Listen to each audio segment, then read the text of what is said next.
Hola, bienvenidos al podcast Impuestos para Todos, donde hablamos de temas fiscales de manera clara y sencilla. Yo soy César Ramírez.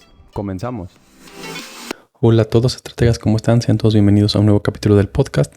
El día de hoy vamos a platicar acerca de este mito o verdad a medias que existe acerca de vaciar la cuenta bancaria a final del mes.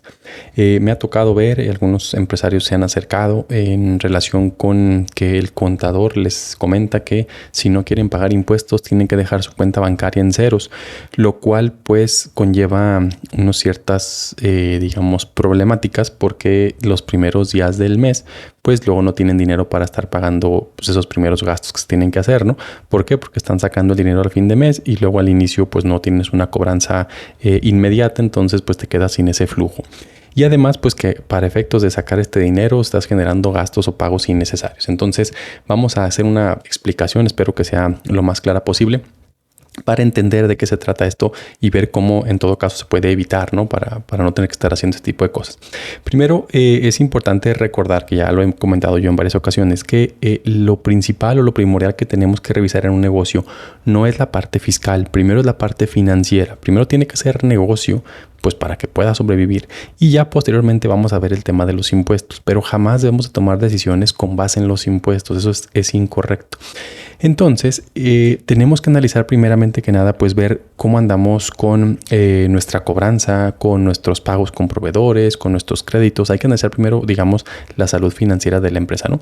¿Por qué? Pues porque a final de cuentas yo, digamos que si tengo ciertas obligaciones o ciertos compromisos ya pactados en ciertos tiempos, pues debo de generar ese flujo para poderlos pagar. Doy un ejemplo. Por ejemplo, tengo que tener yo dinero en la cuenta para el día 15 y para el día 30 para pagar la nómina.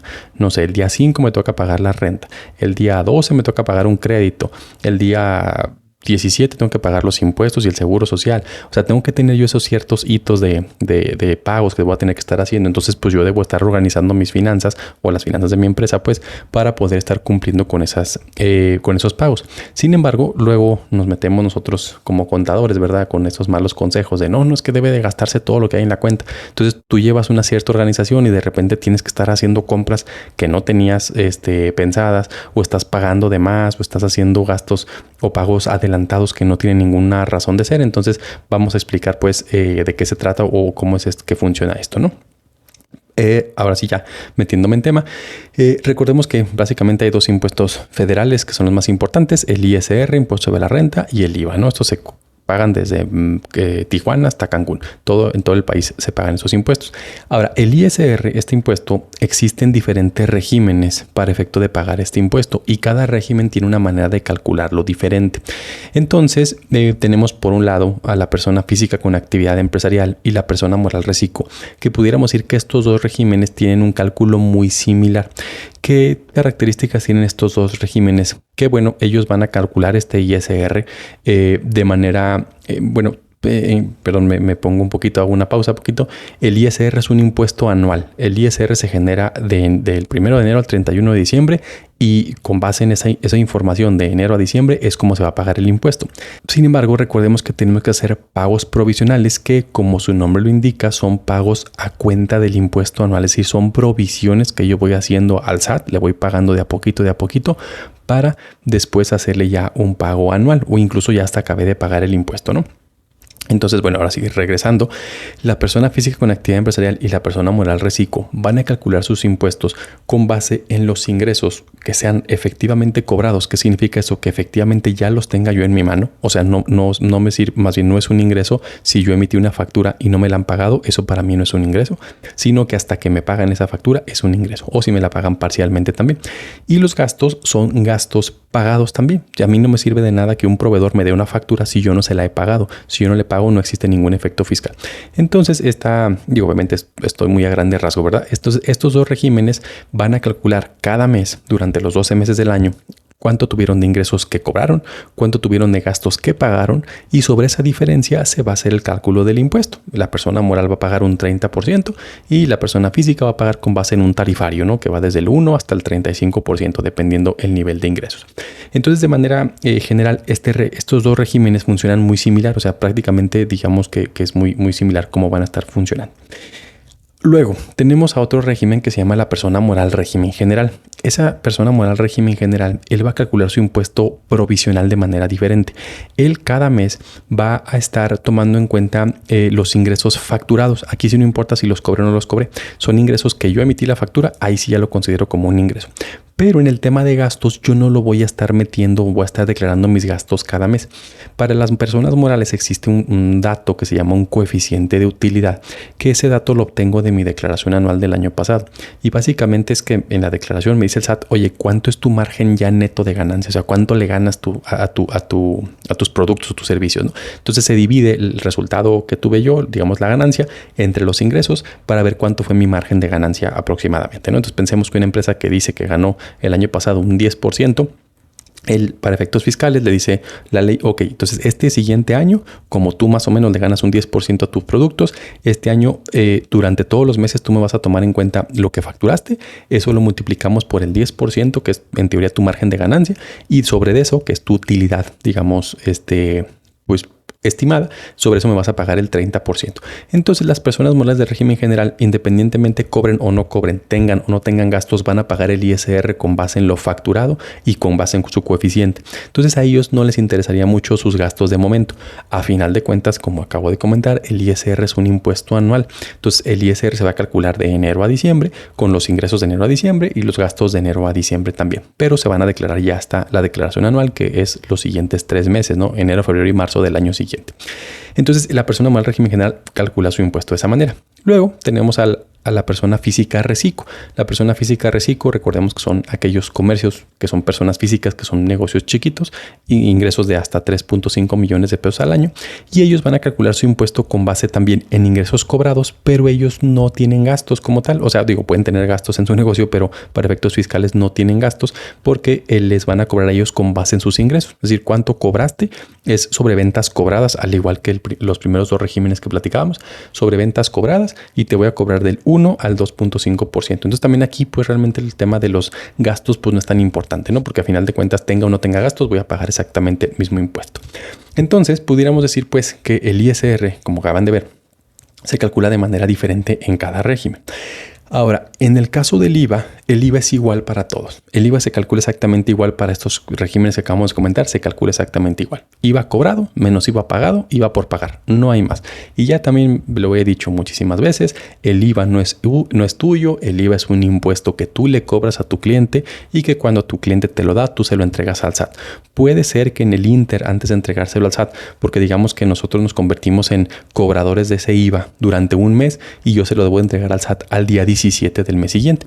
Entonces puede ser que en ese Inter entre que yo cobre ese IVA y yo se lo voy a pagar al SAT, puede ser que tenga yo que pagar un IVA a un proveedor mío. Entonces en ese caso, yo cuando le pague ese IVA a mi proveedor, el proveedor me va a emitir un CFDI, una factura, y si se fijan viene desglosado el IVA. No viene desglosado por gusto, viene desglosado porque es mi comprobante de que yo ya pagué ese IVA, de que si yo cobré 10 pesos de IVA y yo se los tenía que pagar al SAT, pero yo le pagué IVA a mi proveedor de 6 pesos, entonces con ese comprobante yo le demuestro al SAT que ya le pagué yo 6 pesos a ese proveedor, que se los cobre a él, ya a mí no, y yo ya nada más le voy a pagar 4 pesos. Entonces el tema del IVA es exactamente igual para todos. IVA cobrado menos IVA pagado, y es el IVA que vamos a tener que pagar, ¿no? Ahora bien, ¿cuál es la problemática que tenemos? Pues en el caso de, por ejemplo, los primeros 2 regímenes, que es donde yo veo que sí, en teoría existiría un problema, tenemos, les decía yo ahorita, que los ingresos van a ser ingresos cobrados y gastos pagados. Es decir, yo sí voy a tener que estar revisando cuánto cobré de ingresos, cuánto pagué de gastos, y sobre esa diferencia me van a cobrar el impuesto de manera mensual. Entonces ahí pudiera ser que sí tenga yo este tema. Decíamos, bueno, en el caso de lo de por qué tengo que gastarme todo el dinero de la cuenta bancaria, vamos a ver cómo, vamos a poner ya un ejemplo de cómo sería ya, digamos, en la vida real, ¿no? Tenemos al inicio del mes, pensemos que yo inicié el mes por si nada con 0 pesos, ¿no? Empiezo la empresa, ¿no? Con 0 pesos. Y estoy en alguno de estos 2 regímenes, persona física con actividad empresarial o persona moral reciclo. Entonces, ¿cómo va a empezar a incrementarse mi cuenta bancaria? Pues normalmente van a ser por 4 cosas, ¿no? Número 1, pues por ventas, ¿no? Todo lo que yo venda y que esté cobrando, pues va a entrar a mi cuenta bancaria. Número 2, por cobranza. ¿Qué es la cobranza? Ventas que yo había hecho a lo mejor hace tiempo y que apenas las estoy cobrando. Como les decía yo, esto para efectos fiscales en este régimen, si yo emití una factura, por ejemplo, en noviembre del año pasado, pero no me la pagaron, pues todavía no la considero fiscalmente para mí. Ya hasta que me la paguen, si me la pagan ahorita en febrero o marzo, entonces en ese caso ya sería un ingreso para mí. Entonces van a entrar ventas nuevas, por así decirlo, ventas que acabo de hacer y que me pagaron de contado, ventas también que tenía crédito y que ya me están pagando. En su caso, si tuviera alguna aportación de capital, en caso de ser persona moral, si alguien entró como socio a mi empresa, pues también va a entrar dinero por ahí. O en el caso de un préstamo, ¿no? Si algún particular me prestó dinero, si yo pedí un crédito al banco, pues entró dinero. Entonces digamos que esas 4 son las vías para que voy a poder recibir yo dinero en mi cuenta bancaria. O entro por una venta, o entro por una cobranza, o entro por una aportación, o entro por un préstamo. Prácticamente pudiéramos decir que son todas. Puede ser que haya más, ¿no? Pero de manera general pudieran ser esas maneras las ventas, los ingresos, perdón. Luego tenemos por otro lado las salidas de la cuenta bancaria. ¿De por qué va a salir dinero de mi cuenta bancaria? Bueno, pues porque estoy pagándole a un proveedor o comprando mercancía, haciendo gastos de la empresa, la renta, el luz, el agua, el teléfono, sueldos, todo eso. A lo mejor estoy pagándole a un proveedor que le debía de hace tiempo. A lo mejor yo compré mercancía en diciembre, el proveedor me da cierto crédito, me da 30 días o 90 días y entonces apenas le voy a pagar, entonces pues va a salir ese dinero de mi cuenta bancaria. Estoy pagando préstamos que tenía. Oye, el banco me prestó dinero y me cobra en 36 parcialidades, me cobra este préstamo, ¿no? Entonces pagando 10,000 pesos de capital o 20,000 de capital, obviamente más los intereses. Entonces, pues todas esas son salidas que va a tener, digamos, mi cuenta bancaria, ¿no? Entonces tenemos los ingresos y las salidas. Ahora, la primera parte importantísima, no todos los ingresos que van a tener en la cuenta bancaria son ingresos para efectos fiscales y no todas las salidas van a ser gastos para efectos fiscales. Por eso aquí se va a romper el primer mito de que yo si saco todo el dinero de la cuenta bancaria no voy a generar ISR. Eso es falso completamente, ni IVA, falso. ¿Por qué? Porque el ISR, ya les decía yo, es que se va a generar con base en ingresos cobrados, es decir, ventas cobradas y gastos pagados. Entonces, en el caso de los ingresos, ya les dije yo que ventas y cobranzas sí son ingresos, pero aportaciones de capital o préstamos, esos no son ingresos. Entonces, ¿qué sucedería si a mí en el banco a lo mejor este mes no vendí nada, ni cobré nada, pero recibí 1,000,000 de pesos de un préstamo que me prestó una persona? Pues puede tener 1,000,000 de pesos en la cuenta bancaria, ¿no? Yo no estoy obligado de ninguna manera a gastarme ese 1,000,000 de pesos para no pagar impuestos, porque aún ni yo me quedar ese 1,000,000 de pesos en la cuenta bancaria, como proviene de un ingreso que no es un ingreso fiscal, como es un préstamo, entonces pues en ese caso no va a pasar absolutamente nada. Yo no debo de gastarme ese dinero de ninguna manera, ¿no? ¿Por qué? Pues porque no estoy teniéndolo como ingreso para efectos fiscales, ¿sale? Entonces, primer mito, no todos los ingresos van a considerarse como un ingreso para efectos fiscales. Ahora, no todos los gastos tampoco son considerados para efectos fiscales. Les pongo el ejemplo ahora al revés. Pensemos que yo vendí 1,000,000 de pesos este mes. Ese 1,000,000 sí va a ser un ingreso para efectos fiscales. Ese sí entra como 1,000,000 de pesos, ¿no? Pero con ese 1,000,000 de pesos yo hago un pago de un préstamo. El pago de un préstamo no es un pago, digamos, deducible, un pago que va a ser un gasto para la empresa porque simplemente estoy regresando un dinero que me habían prestado. Entonces, en ese caso, ese pago, por ejemplo, no va a ser pues, obviamente deducible. Entonces, de nada sirve que yo ese 1,000,000 de pesos que tuve como ingreso me lo gaste o lo pague el préstamo para quedarme en ceros en la cuenta, porque a final de cuentas, fiscalmente tuve ingresos de 1, gastos de 0 y el impuesto me lo van a cobrar sobre 1,000,000. Entonces, no tiene nada que ver el saldo que hay en la cuenta. O sea, realmente el saldo no es algo, digamos, determinante para saber cuánto voy a pagar o no voy a pagar de impuestos. Lo que yo realmente necesito revisar para ver si voy o no voy a pagar ISR es los ingresos que obtuve o las entradas que tuve que sí son ventas o cobranza. Esas son las que me interesan saber. Entonces a lo mejor en un mes yo recibo 2,000,000 de pesos, pero de esos 2,000,000 de pesos a lo mejor nada más 500,000 pesos son cobranza. Bueno, pues me tendré que preocupar, por así decirlo, por esos 500,000 pesos. Del otro 1,500,000 no. ¿Por qué? Pues porque son una aportación de capital o un préstamo, no sé. Entonces, esos 500,000 son lo que yo me voy a tener que preocupar. Ahora, del otro lado es exactamente lo mismo. De los gastos que yo tengo, no todos los gastos van a ser, pues, obviamente deducibles. Voy a tener que revisar de cada pago que estoy haciendo si es o no es deducible. En el ejemplo que dábamos, recibí 2,000,000, pero nada más 500,000 fueron ventas. Ok, esos 500 son los que yo tengo como un ingreso. Ahora, del otro lado, ya me gasté 2,000,000 porque digamos que los 2 que entraron, los 2 que salieron. Ok, sí, pero esos 2,000,000 hay que revisar cuánto fueron pagos a préstamos, cuánto fueron pagos de compras, de gastos, pagos de proveedores de meses pasados. O sea, ¿qué fue lo que se hizo con ese dinero para efecto de saber si va a ser gasto o no que se va a poder restar de los 500,000 pesos. Porque pensando que las compras y los gastos hayan sido de 400,000 pesos y pagué un préstamo de 1,600,000, pues entonces aunque yo me quedé con 0 pesos, los ingresos son de 500, los gastos de 400 y el ISR me lo van a cobrar sobre 100,000 pesos, ¿sale? Entonces aquí realmente el saldo no importa. Incluso en este mismo ejemplo, yo recibí 2 millones de pesos.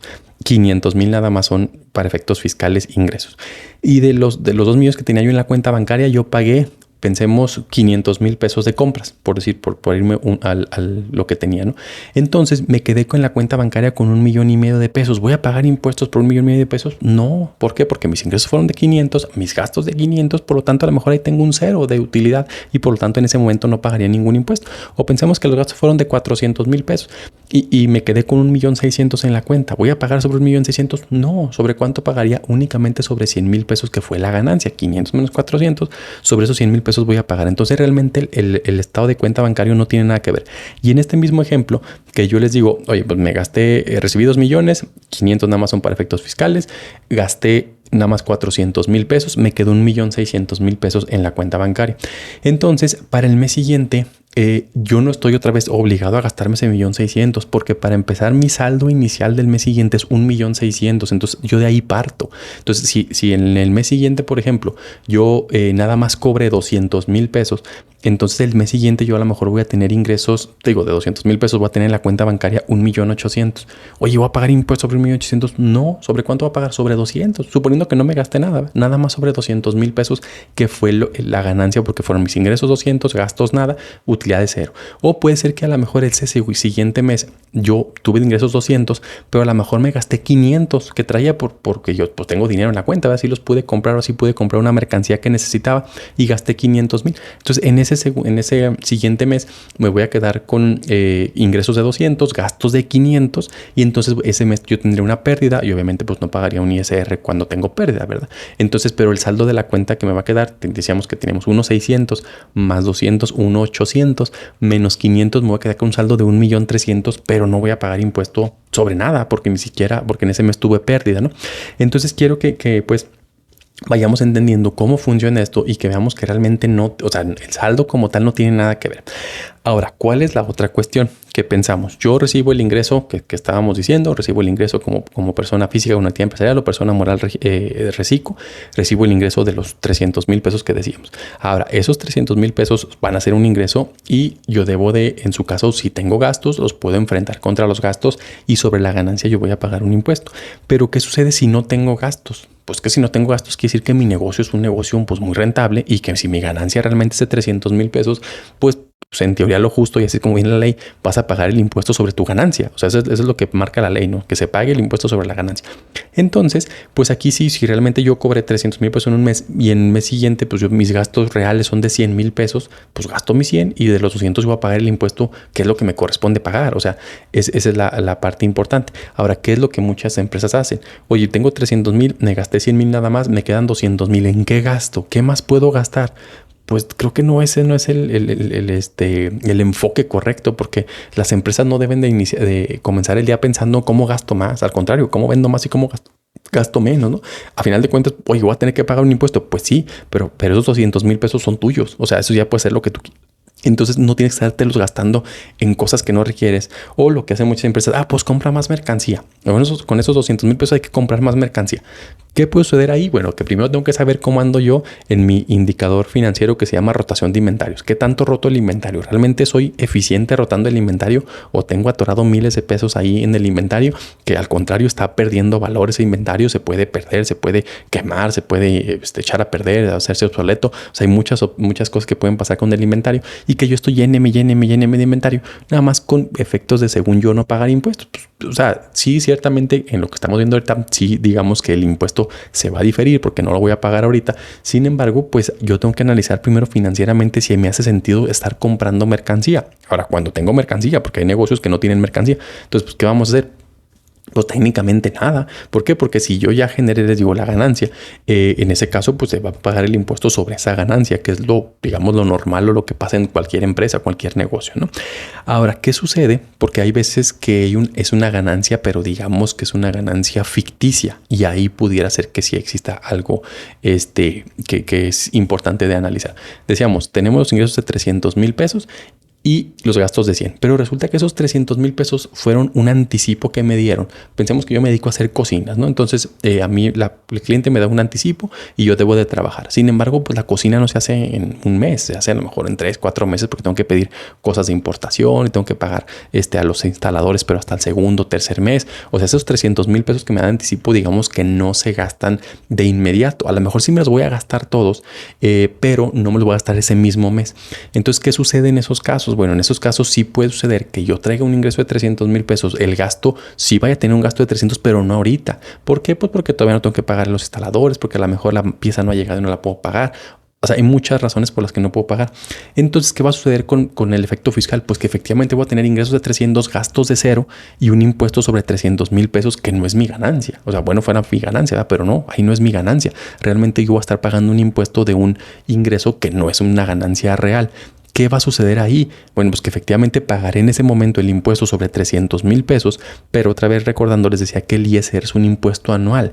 Cuando yo haga mi cálculo anual, pues obviamente ya voy a calcular el impuesto sobre la realidad. Pensando en este caso de la cocina. La cocina costaba 400,000 pesos. Si pensamos que los 300,000 eran puro costo, yo pido de anticipo lo que me gasto en la cocina y los 100,000 pesos que me dan al final, digamos que es mi ganancia, ¿no? Entonces aquí ya me pasó que los 300,000 pesos yo voy a pagar 90,000 pesos de ISR. Oye, pues voy a pagar prácticamente mi ganancia de ISR. Sí, lo vas a pagar, pero de manera provisional, no para siempre. ¿Por qué? Porque cuando yo llegue a mi declaración anual, pensando que fue la única venta, único proyecto que tuve en todo el año, mis ingresos van a ser de 400,000 pesos, que fue lo que yo cobré en total. Esos 400,000 pesos que cobré, yo me gasté 300,000 pesos y me dé una ganancia de 100. ¿Cuánto se paga sobre 100,000 pesos? El 30%, mi ISR real va a ser de 30,000 pesos. Oye, pero yo ya pagué 90,000. Sí, efectivamente, pagaste 90,000 y en tu declaración le vas a poder decir, oye, pues mi impuesto era de 30, te pagué 90, tienes 60,000 míos a favor. Entonces esos 60,000 míos no están perdidos. O sea, tú vas a pagar a final de cuentas el impuesto real, o lo que te toca. Ahora quiere decir que adelantaste impuestos, por así decirlo. Lo que va a suceder es que pues tienes dos opciones, o pides la devolución o puedes usarlos como compensación. ¿Qué es la compensación? Que los uses para pagos siguientes. O sea, si tú vas a seguir siendo contribuyente, pues a lo mejor en los siguientes meses te va a volver a salir por pagar ISR y a lo mejor en el mes 3 que te salga por pagar 20,000 pesos, pues ya tienes 60,000 pesos con el SAT. Entonces nomás los compensas, ¿no? Oye, SAT, pues tenías 60,000 míos, yo te debo 20, ya nomás tienes 40 míos, ¿no? Entonces, pues ahí vas usando para pagar impuesto y ya, digamos, no te vas, o sea, sí te descapitalizaste en un inicio porque pagaste de más, pero el dinero no se pierde, pues el impuesto no se va a perder. O bien también puedes pedir la devolución, ¿verdad? A ver cómo te va ahí con la devolución, pero también se puede.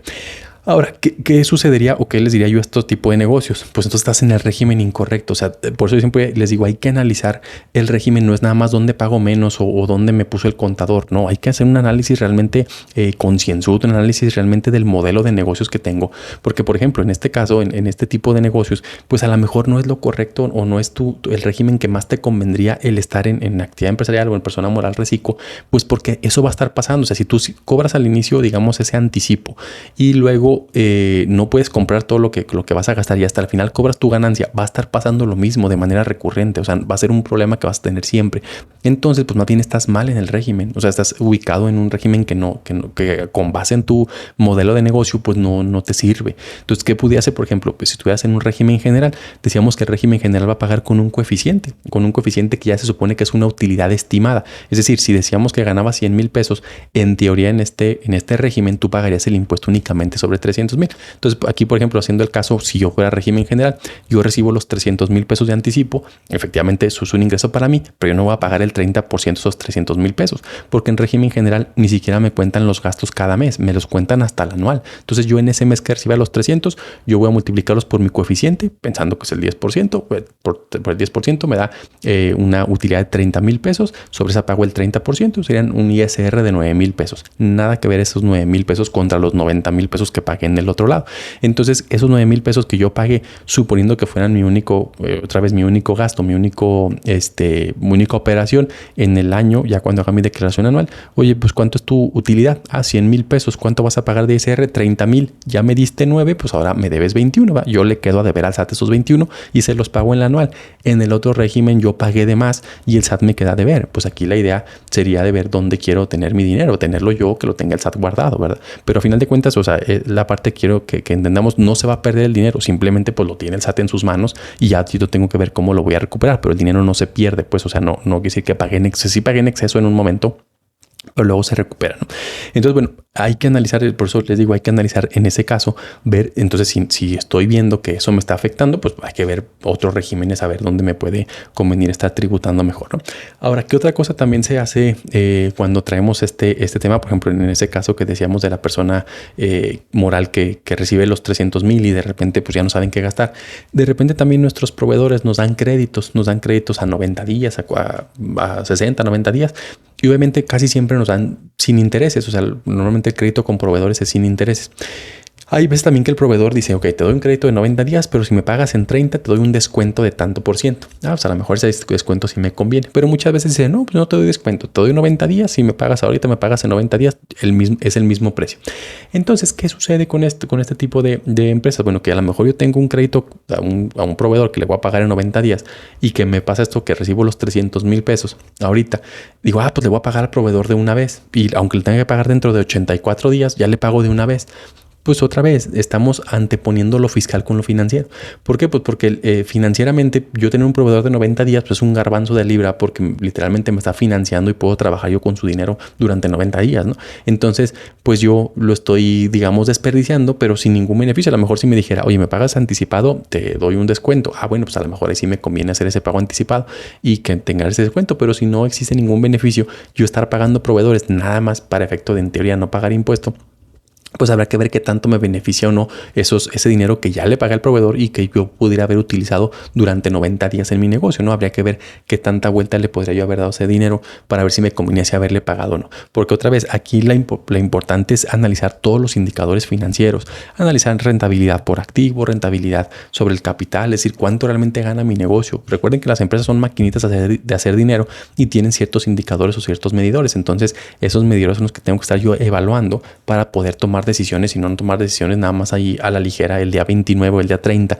Oye, pues págale a proveedor o págale a esto, págale al otro. O sea, ¿qué más compramos? No, creo yo que no es la manera de hacerlo, ¿no? Ahora, en el otro caso, en el tema del IVA. En el tema del IVA, pues también, si yo entiendo desde un inicio que el IVA no es mío, pues yo no debo andarme preocupando que voy a pagar IVA. Pues efectivamente el IVA que yo cobré menos el IVA que yo pagué es el IVA que le voy a pagar al SAT. Entonces, oye, es que voy a pagar de los 300,000 pesos que decíamos. Voy a pagar el IVA de los 300,000 pesos. Pues sí, porque el IVA te lo pagó tu cliente. Ahora, yo siempre les he dicho, si el IVA es un problema para ustedes, más bien su problema no es fiscal, su problema es financiero. Revisa tus costos, revisa tus ingresos, revisa tus precios, porque estás dando precios mal. O sea, si yo a mi precio lo estoy considerando con todo IVA, pero pues digamos que ese IVA no es mío. Digamos que el precio yo puse son de 100 pesos. Yo tendría que haber dado en 116 pesos mi producto. Pero si digo, no lo voy a dar en 100 pesos. Entonces yo lo estoy dando realmente como en 84 pesos más o menos, 85 pesos más o menos, porque yo estoy entonces considerando que ya lleva el IVA. Entonces, realmente mi precio es de 85 y yo mis números hago tomando en cuenta que son 100 pesos y pues no, esos 15 pesos o 16 pesos más o menos me van a estar faltando siempre. Por eso me estoy quejando, pero porque yo desde un inicio no puse bien mi precio, ¿no? Entonces, pues en ese sentido sí hay que analizar bien el tema del IVA, como decíamos. O sea, realmente el IVA no lo vas a poder eliminar. O sea, el IVA no se te va a quitar. Y entonces otra vez aquí haciendo lo mismo que decíamos del tema del proveedor que me da crédito. No, pues págale de una vez al proveedor para no pagar tanto IVA. Pues sí, está bien. O sea, le vas a pagar al proveedor y no vas a pagar en teoría tanto IVA, pero otra vez, ¿qué tanto te hubiera generado ese dinero en tu cuenta bancaria? O sea, no en una inversión, sino que ese dinero tú le hubieras podido haber dado ciertas vueltas. Obviamente dependerá tu rotación de inventarios, tu rotación de activos. O sea, cómo lo mueves tú ese dinero para ver si conviene mejor sí pagar al proveedor o bien mejor me espero y no le hace que pague el IVA porque tomamos el IVA, no es mío. Para efecto de mejor generar más, en teoría, más ganancia y ya luego le pago al proveedor, ¿no? La idea precisamente del tener créditos con proveedores es que yo tenga esa holgura de poder yo usar su dinero, por así decirlo, para poder estarme financiando yo también con otros clientes o con otros proveedores o lo que sea y poder estar jugando. Digo, a final de cuentas, los negocios son un juego de números, es un juego de estarle entendiendo de dónde tengo dinero más barato, cómo lo muevo, hacia dónde lo muevo, para efecto de poder pues generar la mayor ganancia posible, ¿vale? Entonces, bueno, eso espero que haya quedado clara la explicación, que realmente pues el dinero como tal del banco no tiene nada que ver, más bien tenemos que ver los ingresos, los gastos, cómo se va a estar moviendo. Entonces, pues precisamente para eso hay que estar checando yo mis números.